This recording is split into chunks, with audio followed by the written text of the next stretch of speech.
I'd like to open up the March, gosh, what day is it? The 19th. March 19th, 2025 Planning Board meeting. I'm calling us to order, and let's do the Pledge of Allegiance, and maybe Dan will lead us in that. Sure. I pledge allegiance to the flag of the United States of America, to the republic for which it stands, one nation, under God, indivisible, with liberty and justice for all. Right. Thank you. Declaration of a quorum. We have a quorum, and let's see, 1, 2, 3, 4, 5, 6. So, yeah, you could vote if you want to, but you don't need to vote. Yep. Let's introduce board members and staff, starting with Lori. Lori Rice from, where am I from? Great Island. Howard Levitan, Oars Island. Amy Heibel, Harpswell. Dan Hobeck, Oars Island. Courtney Snellings, I'm just going to say Harpswell. I think it's too divisive to always be saying exactly where That's why we're I from. do it. So.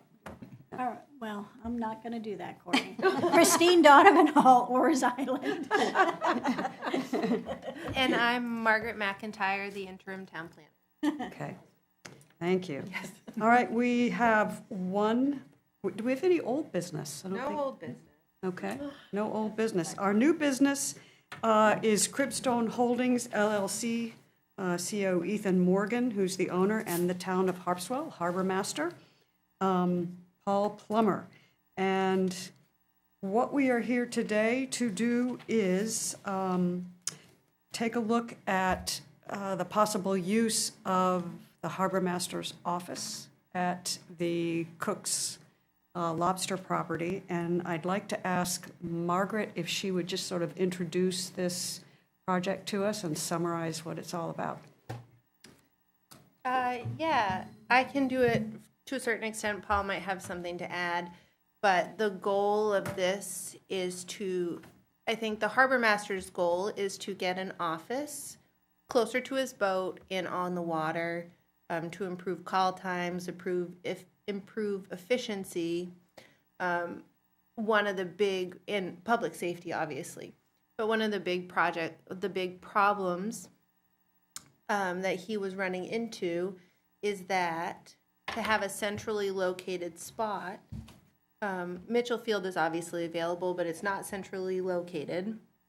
There are some town-owned properties that are centrally located, but they're not very feasible for building a wharf, having a building, having parking, like Wharf Road, off Hildreth Road, or by Hildreth Road, or there's like the landing at Merritt House, at Merritt House Road.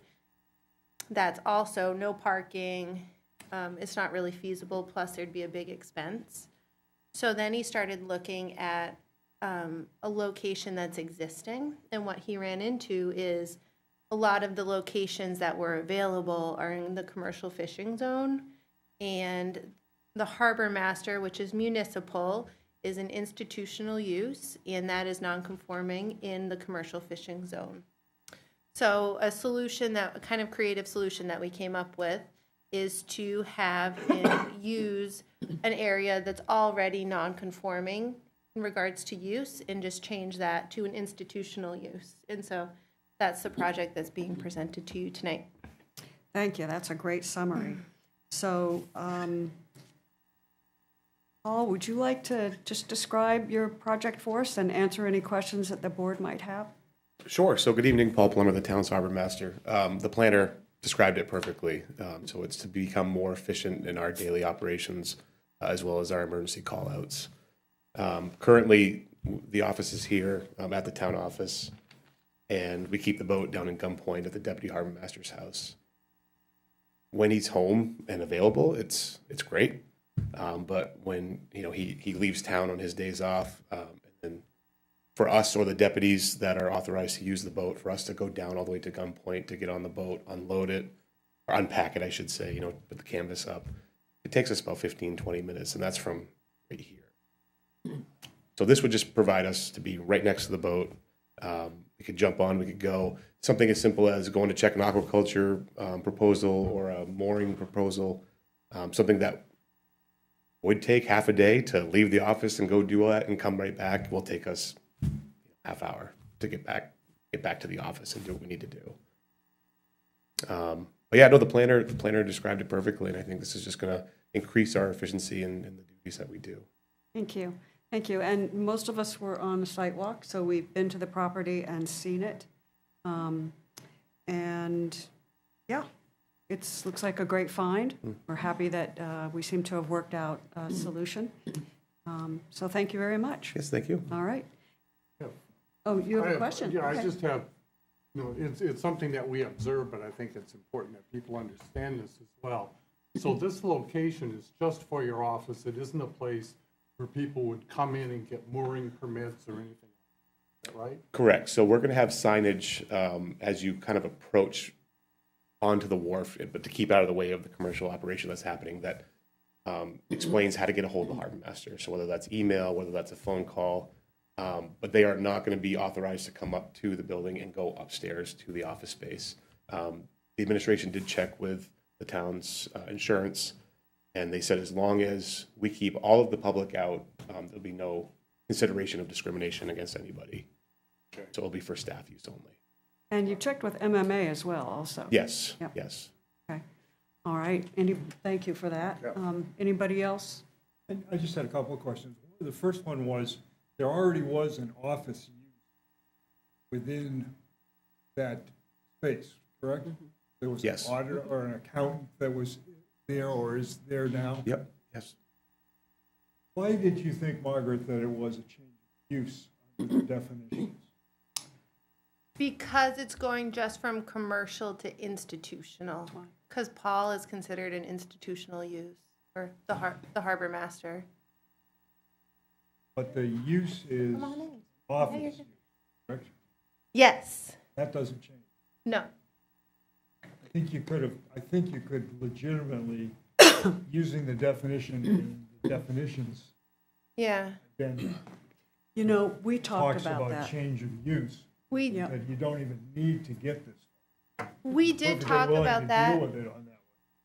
We decided to err on the side of transparency, just so there was a really good paper trail to show that we discussed it, and show that you guys made these findings. That's exactly why. I think you're right, that we probably could have just, given the go-ahead, but we really did want to be transparent in this. Thank you. Thank you for that. Anybody else have any questions? Yeah, I had a question. There was reference to hazardous materials that you might be transporting. I was just wondering what those would be. Is it like gas because someone's out of fuel, or? So we carry a 14-gallon spare tank on the boat, and so if we have to fill that up at the gas station, if we don't choose to get it at a marina and go to a gas station, we may have to wheel that. It has wheels, wheel it down the wharf, get it onto the boat. Things like buoy paint for when we do the channel markers. So But you're items not like that. storing it. No. I no, saw no. there was reference to not storing it. Right, Okay, correct. thanks. Where do you store that stuff now? It's a mix between Mitchell Field and the town office, depending on what it is. Right, okay. Anybody else? And for anyone just listening, I left out, we will still maintain office space here at the town office. So if folks want to meet anyone in the department staff, we can still hold office space here. And there's a time frame, April through December, I think, that you're going to be there. Is that I correct? believe that's what it was, yes. Yep. I'm looking at the owner of the wharf. I can't remember what Yeah, I we think it was- decided on, but it was in there. Yeah, I think it's in the application, it says April through December. Okay. So if anyone who's listening has any questions about Paul's availability, you can contact him and he'll have all the info for you. Yep. Okay. Super, thank you. Thank you. I like the fact that this is, in a way, a water-dependent use. I mean, there's the boat there, so that Yeah. fits as well. Yeah, yeah, Great idea. it's a good idea. So this is in a commercial fisheries 1 district. And as Courtney said, the uses are restricted to functionally water-dependent and accessory commercial fishing uses only. And so the applicant, which is the town, proposes to use a portion of the second-story office located above the Lobster Pound, and that will change the use from a commercial office to an institutional office. And in the endeavoring to be transparent, we wanted to just distinguish between those two, even though they're both office space. Both uses are non-conforming in the Commercial Fisheries 1 district. The shoreland zoning ordinance applies here, and it allows for the change of a non-conforming use with planning board approval. So we have the shoreland zoning ordinance that we have to comply with here. We also have to comply with the site plan review ordinance. That only applies to the change of non-residential use if the board determines that the new use will change the basic nature of the existing use and cause an increase in intensity on-site or off-site. So we'll be looking at the shoreland zoning ordinance and site plan review. So, let's see here.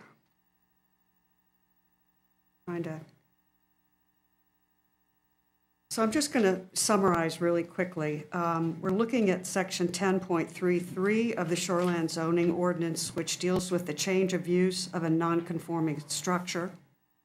And in determining that no greater, and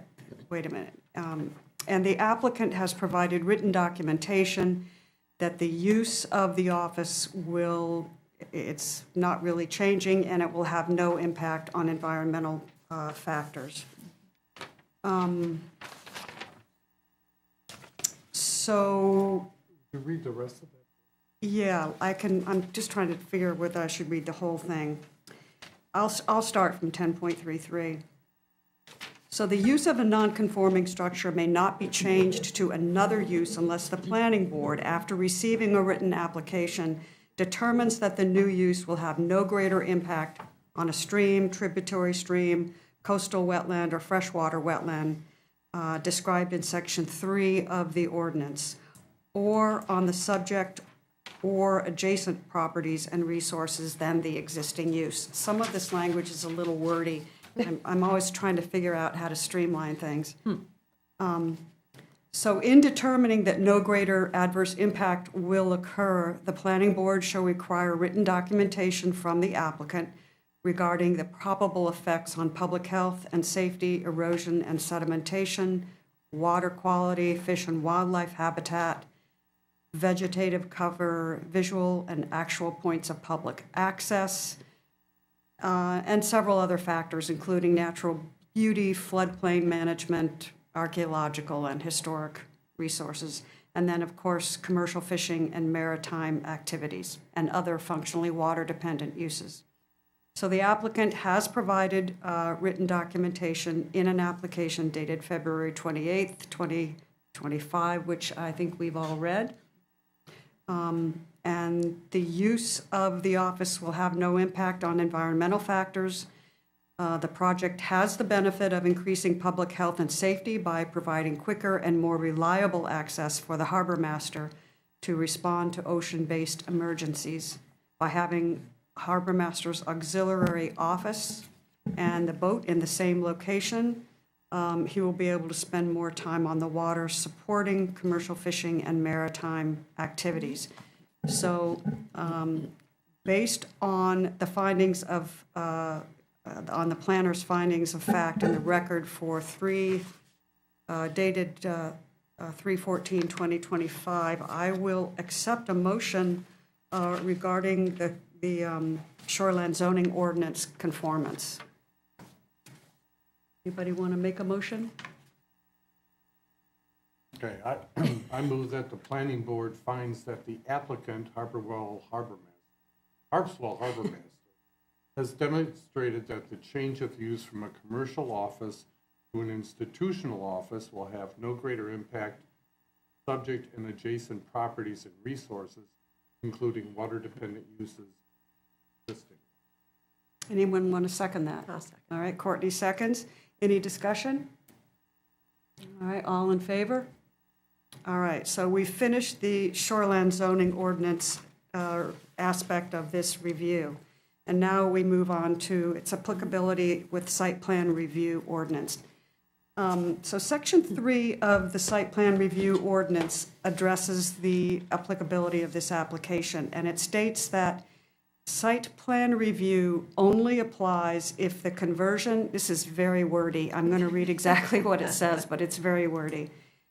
It applies only if, quote, the conversion of an existing non-residential use in whole or in part to another non-residential use, if the planning board determines that the new use changes the basic nature of the existing use such that it increases the intensity of the on or off-site impacts that are subject to the standards and criteria of site plan review as described in Section 15 of this ordinance.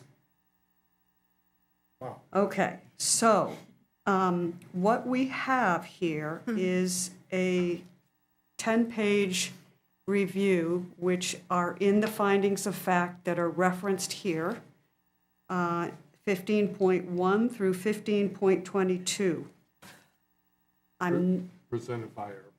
Presented by our planner. They are in the findings of fact as submitted and as part of this record. So I'm going to, instead of going through all of those, first I'll ask, is there anyone who's got a question about any of them? Okay, they're pretty darn simple. So based on that, Well, you should ask if there's public comment. well, okay. It's Do not gonna any be- of the- It's not going to be apparent. It's not going to be Or apparent that this anybody on isn't the, forward. Okay. Yeah. There could be? No. they can't ask a No. question. No, No, All right. Oh, okay. not a no, hundred. it's not a two-way street. Okay, okay. All right, so I don't see any questions from the empty chairs, but that doesn't mean that there aren't questions. So based on the findings that are incorporated as part of this motion dated March 14th, 2025, I move that the planning board finds that the conversion of the second-story office space located on the northeast corner of the wharf from a commercial to institutional use does not change the basic nature of the existing non-residential use, and the site plan review ordinance is not applicable based on the findings that are incorporated by reference to this motion. Okay, any discussion? Okay, let's vote. All in favor? All right, so based on those findings, we now have the conclusions of law. In light of those findings of fact, with consideration given to the supporting documentation in the record, I move that the planning board reaches the following conclusions. The planning board finds that the application for the conversion of a commercial office to an institutional office on Lot 2-1 of tax map 26 is not subject to review under the site plan review ordinance. The planning board approves the application for a change of non-conforming use pursuant to the standards of the Shoreland Zoning Ordinance, Section 10.4.3, subject to the following conditions. This approval is based on the approved plans and on all submissions and information provided by the applicant at final approval, whether referenced in any findings or conditions of approval. Second, this approval is dependent upon and limited to the proposal and plans contained in the application and supporting documents submitted and affirmed to by the applicant. Any variation from the plan, proposals, and supporting documents except de minimis changes as determined by the town planner that do not affect approval standards is subject to the review and approval of the planning board prior to implementation. And third, prior to occupying the building, the applicant will erect a sign with the harbor master, contact information in accordance with the Harpswell sign ordinance. So that's a motion. Second. Seconded by Courtney. Any discussion? All those in favor? All right, thank you. Wow, that was about the quickest we've ever done. Thank Support you. and have a wonderful Thank you. office. It's going to be wonderful. Oh, I think it is. I think it's a great idea. What will happen next is we will do, turn the draft motions into a notice of decision. The chair will sign it and get it notarized, and we will get it recorded at the Registry of Deeds. Because the budget hasn't passed yet, Paul doesn't have the budget for this, but it's going to happen this weekend, and then that will allow Ethan to enter into contract negotiations with the administration and the select board. That's great. Yep. Right. Well, we hope that this proves really successful for both parties and that we can move along and this will evolve into something even more interesting. All right. Thank you. Thanks, Thank guys. you. Nice job with the application, too. Oh, thank you. Yeah, All right. okay. All right, other business, consideration of minutes from December 17th, 2024, January 29th, February 12th, and February 19th.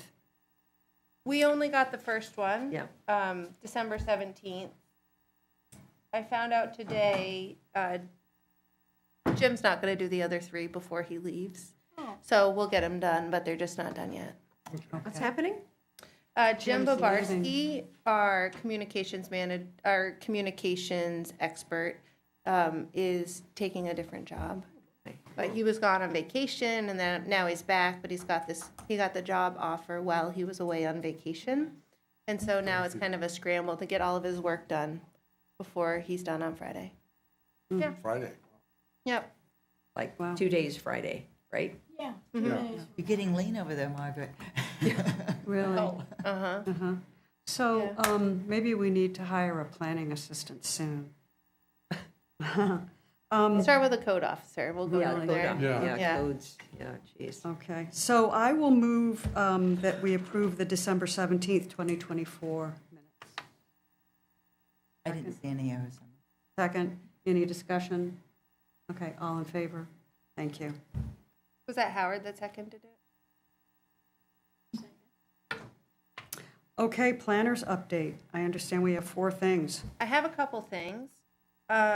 First of all, as you all know, Matt Gilley was elected to the select board, and he put in his papers to be done on the planning board. So he was done effective, I think, last Thursday. So that leaves an opening if you know of anybody. The select board can also canvass, and Amy and I had discussed maybe putting an ad in the Harpswell Anchor.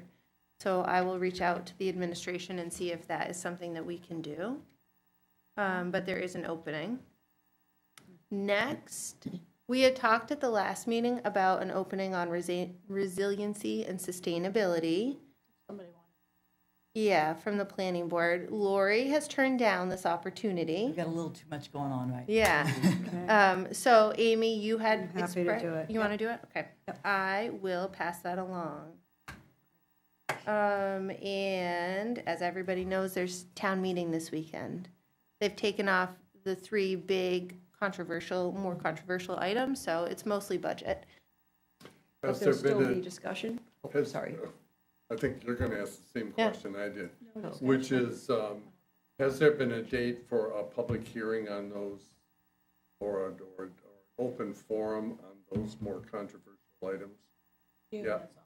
The June is supposed to be maybe, I think, the fire station, and when we usually vote at the school board budget, they are proposing to put the fire station and Mitchell Field admin building on that docket, and then November would be the comp plan. But that's, well, what that is that's on the ballot. Right. that isn't an open discussion. And what I've been seeing a lot of is people saying, when are we going to have an opportunity to have the kind of open discussion that people came to that meeting for? Absolutely. I think it's a valid question. Yeah, and I think Will you there would, be a public, if any changes are made, will there have to be at least one public meeting on There that? will have to be a public hearing. Yeah, a Yes. public Are they hearing for intending people to make any changes in the comp plan?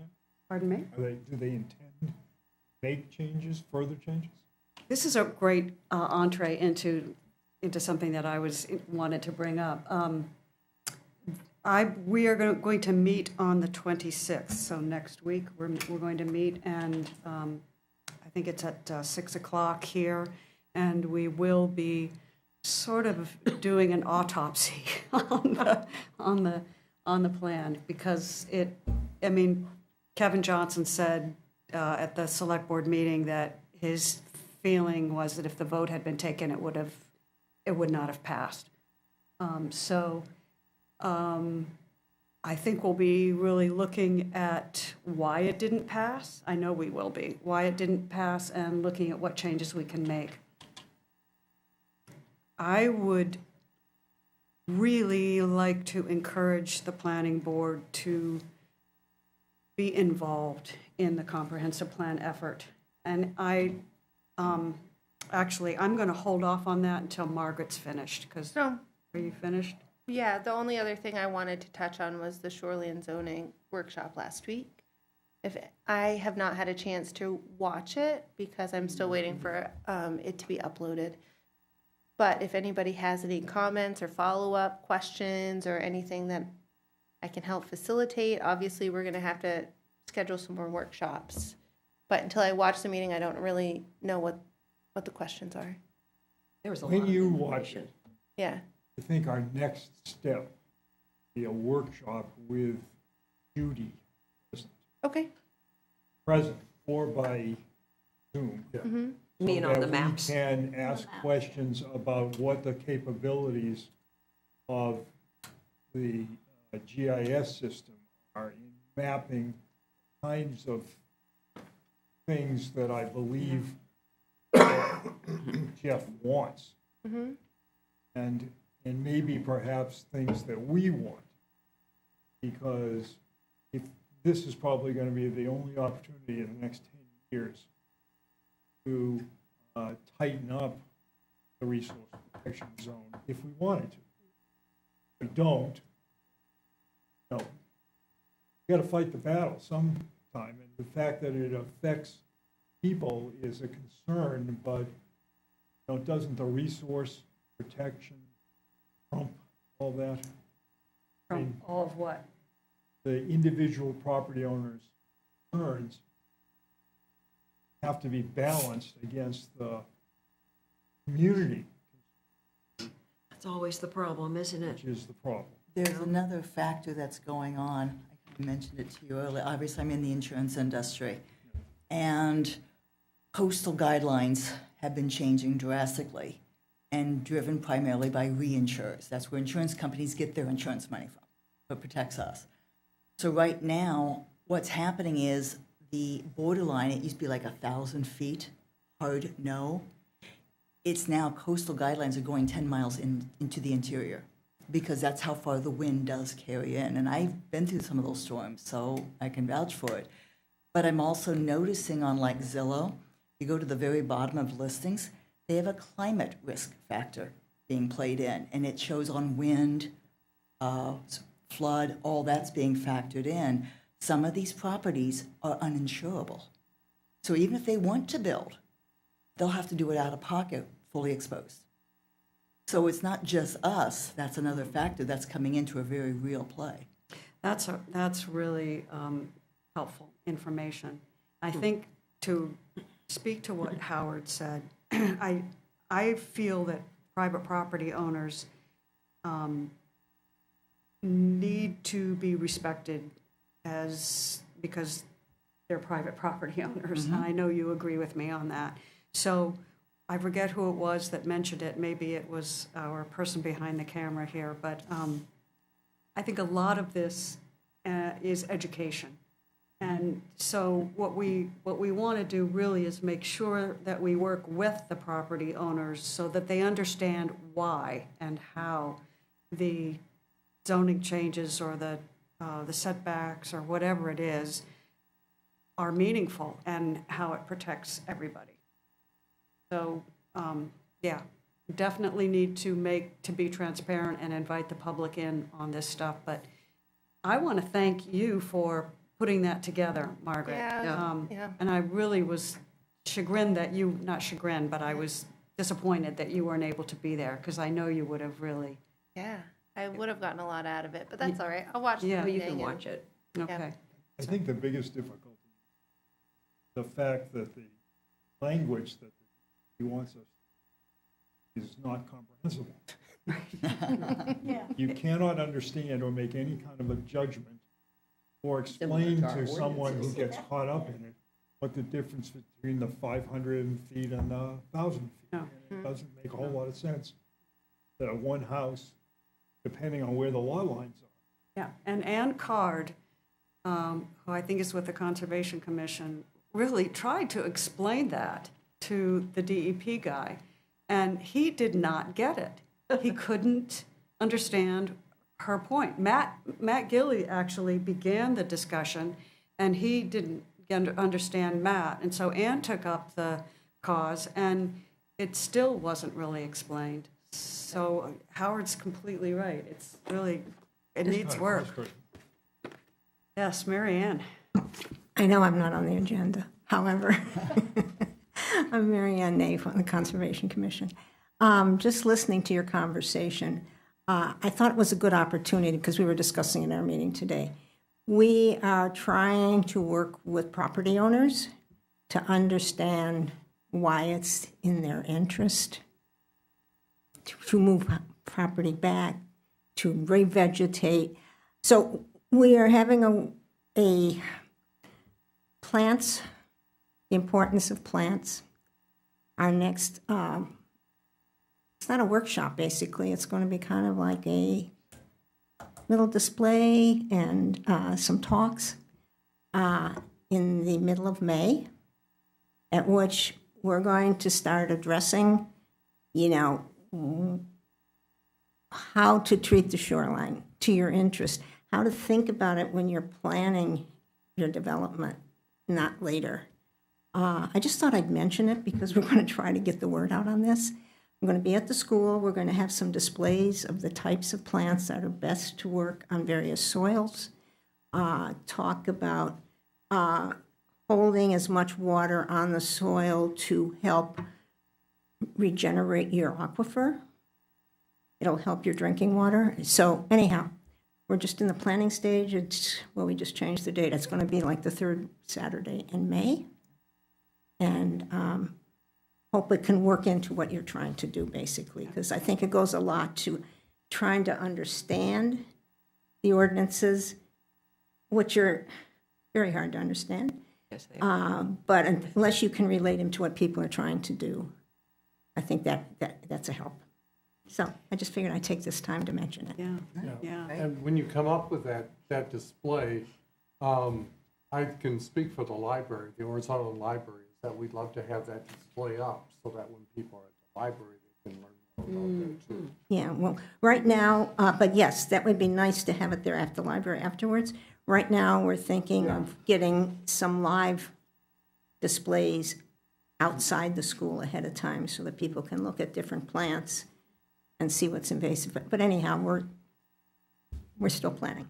Do you have any videos of the storm? Yeah. Yes. That would be really, that's very eye-catching. I mean, we approved a house, where was it? It had to be raised up, so it was raised up. But when I went down there last February, a year ago February, if that house had not been raised up, it would have been completely flooded, as Right. it was, a probably $10,000 wrought iron fence had been completely destroyed. Right. Intervale.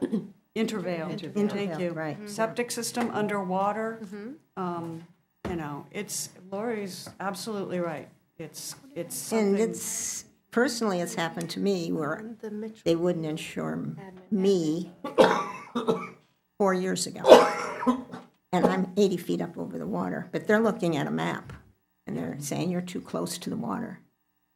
So I had to find another company. So everybody needs to make their own decisions on their property. However, I think we beneficial for us to make them aware of, what to think about. thank you, Thank you. thank you. I'm just curious to ask Lori a question, just because you brought it up about the insurance. Do companies contact realtors with these guidelines? I'm just thinking about somebody coming into Harpswell to buy a piece of property, not realizing that they are getting something that they can't perhaps build on for a certain, because they can't be insured for a certain distance. That would be more an insurance agent, because a carrier deals with thousands of agents. And if you now get down to a realtor level where people are coming and going, there's just no way they could keep up with it all. But independent agents are usually part of the community, and that they would have a lot better knowledge on that. Yeah, I mean, it seems tricky for somebody coming in not knowing that until you've got And the property. it's been mentioned, there's been property that has been sold and then put back on the market because the new owners could not get insurance. And I'm looking at a couple that are listed right now, and they're fully exposed. And I think it would be a hard one. It's not saying you can't get insurance, though there are some places, it usually goes what they call surplus line, which is where a standard carrier, nobody will touch it. And then it kind of like Lloyd's of London, where you can turn somebody's legs for $1 million. But those usually you get less coverage, higher costs. Yeah, okay. Or you self-insure. Just really fast before we end this discussion about shoreline zoning, this was here, I don't need a copy. It's a letter from a man out on Pole Island, which is off Pinkham Point Road. I have talked to him extensively. He never liked in my opinion, he never really liked my answers, so he wrote up a letter that essentially talks about the same things that we've talked about, but it's the same issues a lot of people had, Thank you. His lot was considered, undeveloped, but his neighbor was developed, so he was affected, but his neighbor wasn't. And he's looking at all these properties around him on Pinkham Point Road that are all commercial fishing zoned, so they're excluded from this regulation. But Pole Island, right in the middle, is shoreline residential. Yeah, you can see on the map. Yeah. So it's just something he sent that a communication for everybody on the board. Hopefully, we will revise our map, and this will be a non-issue. But yeah, I talked to him more than I've talked to anybody else, and he's out on an island, He just really he did not like the maps, so. Right, well, thank you. Yeah, something. Yeah, we have some specific changes to make for sure. So maybe we could get on that. I know you hope to have it done a while ago, but it's like. Then I was maybe thinking the June town meeting, if we could get it done, but if we can't, next March sounds just fine too. Okay, Yeah. all right. If you read this, he just says that he can't find the derivation of the 501,000 foot rule. He's correct. Yeah. It's not a written rule. It's not an amendment to guidance 1,000. And it's just a position that the DEP takes. But they do have jurisdiction to over the shoreline zoning ordinances. Aquaman. Yeah. It's really frustrating. That it doesn't make any sense, and it's not written down. And what I don't understand is every other community has to deal with this. And I looked at some of the neighboring communities with similar populations as us, and nobody else's map came out the way that ours did. So what standards and what metrics are they using that we are not using? Because obviously there's a discrepancy there. Yeah, that was going to be my question. Yeah. Would it behoove you to be in touch with them in more detail? With neighboring communities? Just ask, Yeah. it's something I've considered. I was hoping we could solve it internally, but we can also, Oh, I would always reach out Yeah. to your professional colleagues Yeah. and see what they're doing, because Yeah. they've been through it. yeah, I looked at like Phippsburg. Phippsburg had a really interesting map where it looked like the whole coast of Phippsburg in the 75-foot setback was resource protection, which I thought was interesting. But, yeah. All right, clearly more work to Oh, do. that would hit the fan. No, I Yeah, don't see that- that being a success. Yeah, no, that would not work. Okay. Thank you, Margaret. The only thing that I really wanted to do is the comprehensive plan, as it moved forward over the last 2 years, didn't really have a lot of planning board input. And I think since we're kind of going back into really taking a look at it again, I'd like to just get a feeling from the planning board and the planner. If you would like to be more involved in what the comp plan task force is doing and, you know, as is appropriate, if you would like communication to be via memos, or if you know, the public can always attend the meetings, but the planning board is going to have to, at some point, implement what comes out of the comp plan. So it seems to me that we're missing a step if planning board members aren't inputting into the process right in the beginning. Do you honestly think that they're going to board to implement? Well, Well, who else would be They're gonna have implementing another any committee. ordinances? They're going to have another committee. Well, right? I But we think would Kevin's still already have said to- that. We wouldn't be involved? I mean, I don't know. Well, we have to be involved. We have to hold a hearing, Right. public hearing, anytime there's a land use ordinance. But that's all. We wouldn't be tasked with writing the.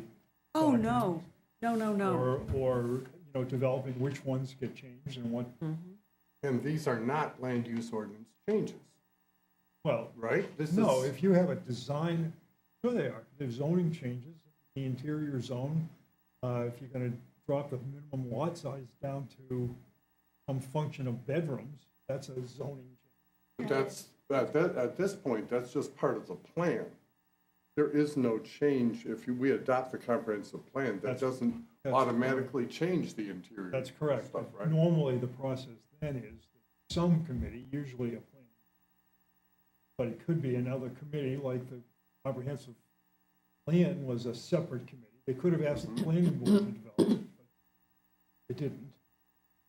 Isn't there an implementation committee that's Yeah. been mentioned, or I'm Yeah. not making that up, How right? it will play out, I mean, this is part of our discussion. Yeah. And the comprehensive plan is the foundation for the zoning ordinances that follow. By law, the zoning ordinances have to be based on the comprehensive plan.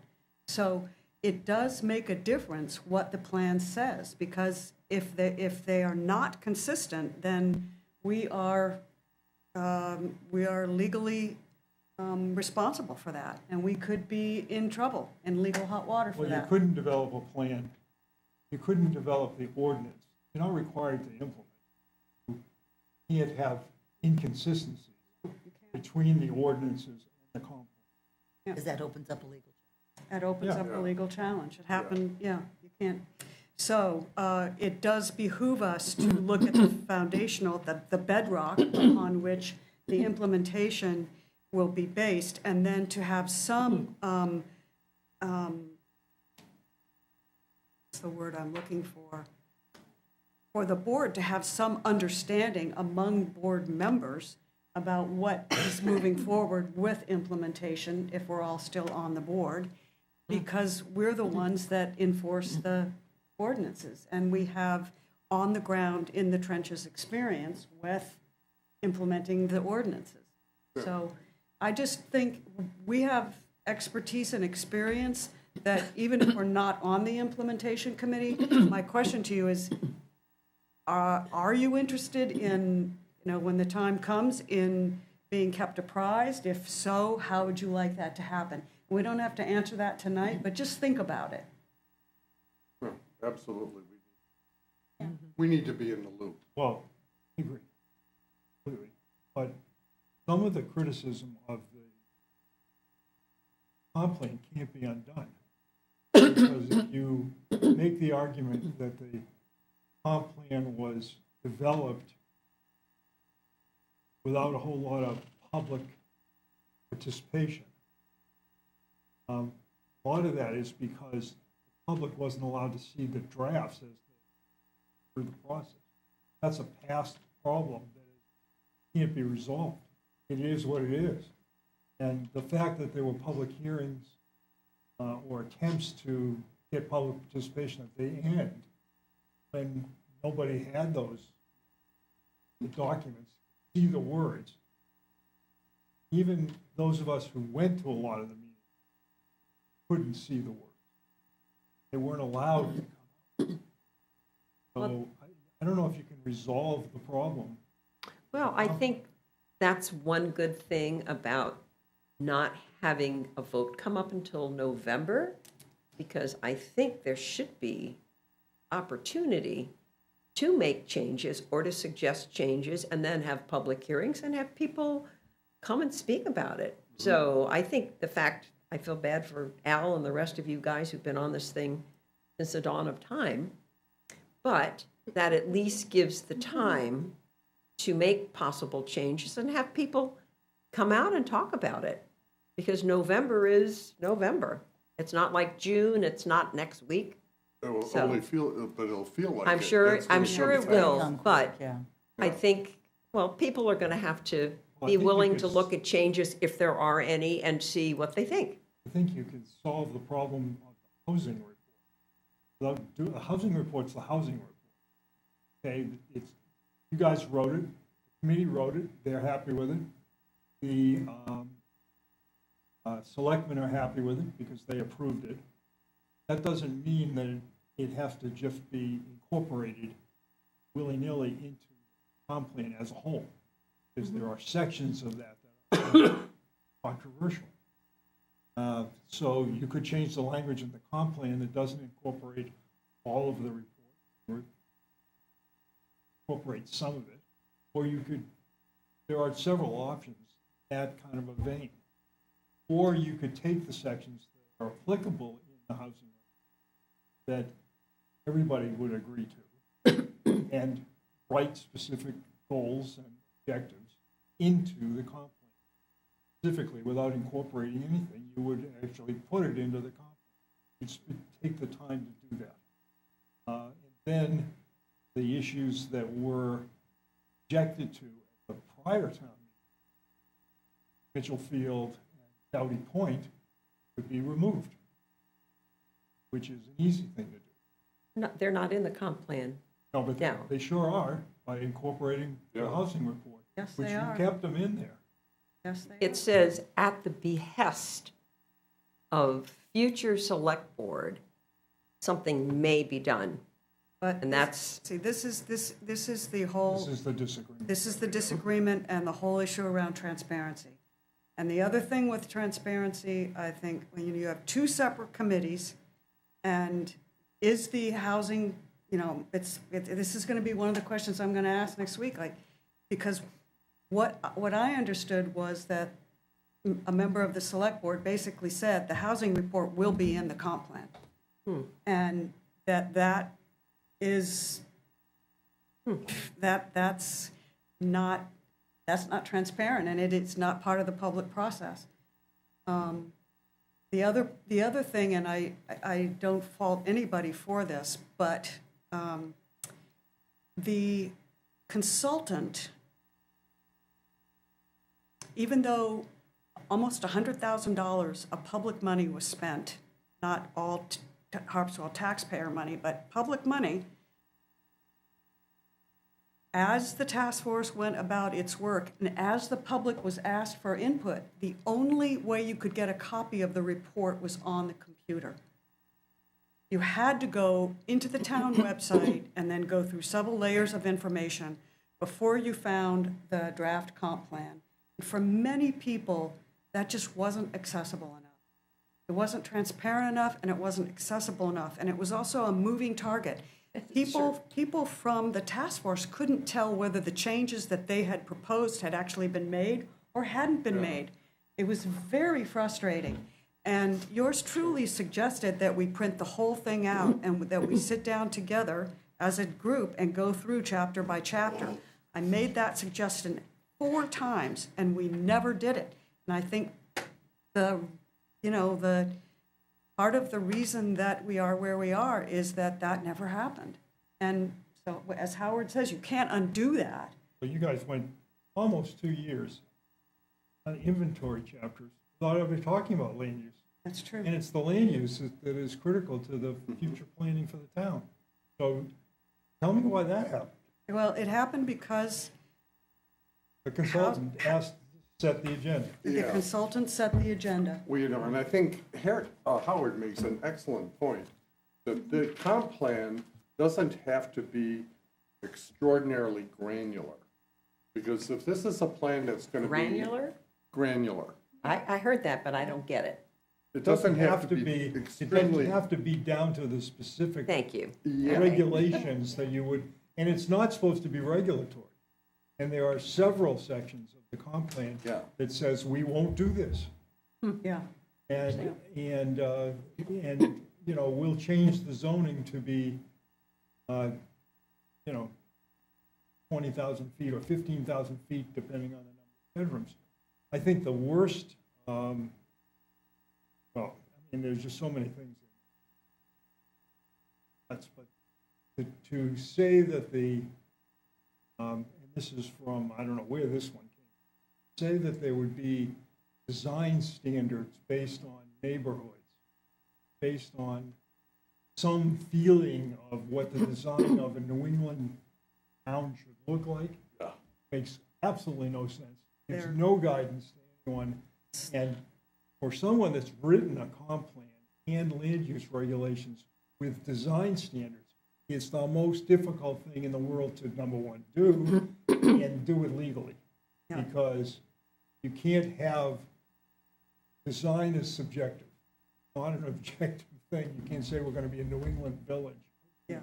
It's, and say that's sufficient to create design standards. So that would mean no modern houses I think. in Harpswell anymore. I hope that we can use this time, I'm not sure that we will, but I hope we can, to really talk about comprehensive issues. The most detailed future land use recommendations in the entire comprehensive plan come in the housing report, which isn't even part of the comp plan, but it is part of the comp plan. There's no other place in the comprehensive plan where specific zoning ordinance changes, mentioning lot size and all of those things are found. It's only in the housing report.